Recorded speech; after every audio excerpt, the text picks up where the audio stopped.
हजरत अबू बकर सिद्दीक रदियल्लाहु ताला अन्हु का जब विसाल हुआ तो ये एक बड़ा कड़ा दिन था।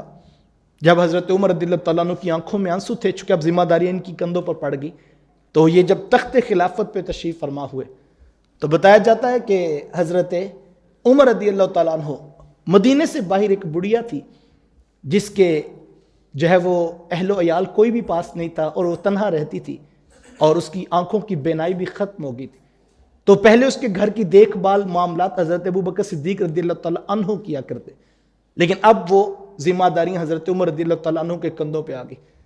आप घर गए, जाके वेड़े में झाड़ू दिया, मशकीज़े में पानी भरा, खाना तैयार किया और लुकमा बनाकर उस बुढ़िया के मुंह में रखा तो बुढ़िया की आंखों में आंसू आ गए। कहने लगी, लगता है आज दुनिया पे अबू बकर नहीं रहे। हज़रत उमर रदियल्लाहु ताला की आंखों में भी आंसू थे।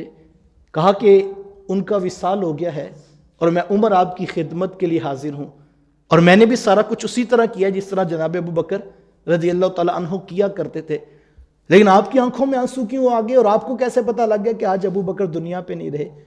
तो उस बुढ़िया की आंखों में आंसू हैं और कहने लगी कि इससे कबल जब लुकमा मेरे मुंह में आता था तो कोई अपने मुंह में चबाकर मेरे मुंह में रखता था कि उसको पता था कि बुढ़िया के मुंह में दांत नहीं है, और अगर आज लुकमा बगैर चबाए मेरे मुंह तक पहुंच गया है तो लगता है दुनिया पे अबू बकर नहीं रहे हैं।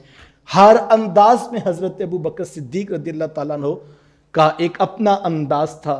हज़रत अबू बकर सिद्दीक रदियल्लाहु ताला अन्हु किसी मजलिस में तशरीफ़ फरमाते कि आपको प्यास लगी तो आपने कहा कि मुझे पानी पिला दो, तो किसी ने मोहब्बत में पानी में शहद मिलाकर जो है पानी का गिलास पेश किया तो पीने लगे तो आंखों में छम छम आंसू बरसने लगे। तो किसी ने कहा क्या हुआ? कहा मैं हुजूर अलैहिस्सलाम के पास एक दिन बैठा था कि आका करीम अलैहिस्सलाम ने 3 मरतबा कहा कि मुझसे दूर हट जाओ, मुझसे दूर हट जाओ, मुझसे दूर हट जाओ, लेकिन कोई चीज़ नज़र नहीं आ रही थी जिसको हुजूर कलाम कर रहे हों।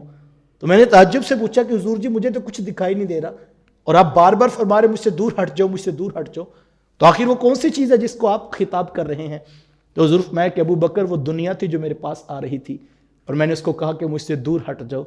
कहा वो तो कामयाब थे, अल्लाह के रसूल थे, और हम पानी मांगते हैं तो शहद आ जाता है, आंखों में आंसू हैं कि कल इसका हिसाब कैसे देंगे। और यही हज़रत अबू बकर सिद्दीक रदियल्लाहु ताला अन्हु वो हैं कि जिनके बारे हुजूर ने नाम लेकर कहा अबू बकर फिल जन्ना, अबू बकर पक्का जन्नती।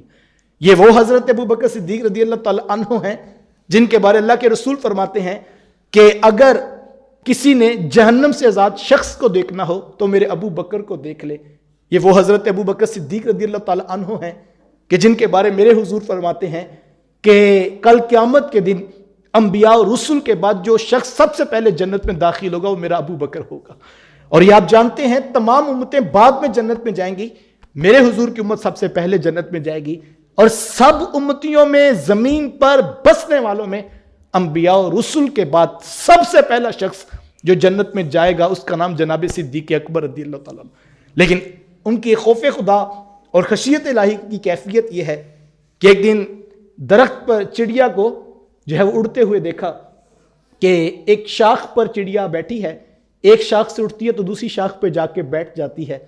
जब ये मंजर देखा तो आंखों में आंसू आ गए और हसरत से कहा वाह चिड़िया तेरी मौज लगी है, एक शाख से खाती है तो दूसरी शाख पे जाके बैठ जाती है और कल आखिरत के हिसाब से भी बच गई। फंसे तो हम हैं, यहाँ भी एहतियात से ज़िंदगी गुजारनी है और कल क़यामत के दिन हिसाब भी पूरा देना होगा। ये वो लोग हैं जिनकी ज़िंदगियाँ तकवे से इबारत, ये वो लोग हैं जिनको ज़ुबान रिसालत माब सल्लल्लाहु अलैहि वसल्लम से जन्नत की बिशारात मिली हैं। उनकी ज़िंदगियाँ तो खौफ खुदा खशियत इलाही में थी। आज हम उनका नाम ले रहे हैं तो मुझे और आपको भी अपना मुहासबा करना चाहिए। उन्होंने तो महबूब के नाम पर माल वार दिया, जान वार दी, औलाद वार दी, हर शय महबूब के कदमों पे निछावर कर दी, और हम उनके नाम लेवा हैं। हम अपना मुहासबा करें, हम कहाँ खड़े। उन्होंने तो उस घर की हर चीज़ ला के महबूब के कदमों में रखी और कहा मेरे सामने भी मेरा रसूल है, मेरे घर में भी मेरा रसूल है, मैं अल्लाह उसका रसूल छोड़ के आया हूँ। और अगर हम साल के बाद 2.5% ज़कात देने के लिए भी तैयार नहीं है तो फिर हमें अपने इश्क का भी मुहासबे की जो है वो ज़रूरत है। हम देखें कि हम फिर कहाँ पे खड़े हैं। महबूब अलैहिस्सलाम की इताअत और फर्मा बरदारी, उनके साथ इश्क یہ حضرت ابو بکر صدیق رضی اللہ تعالیٰ عنہ کی زندگی کا خاصہ ہے۔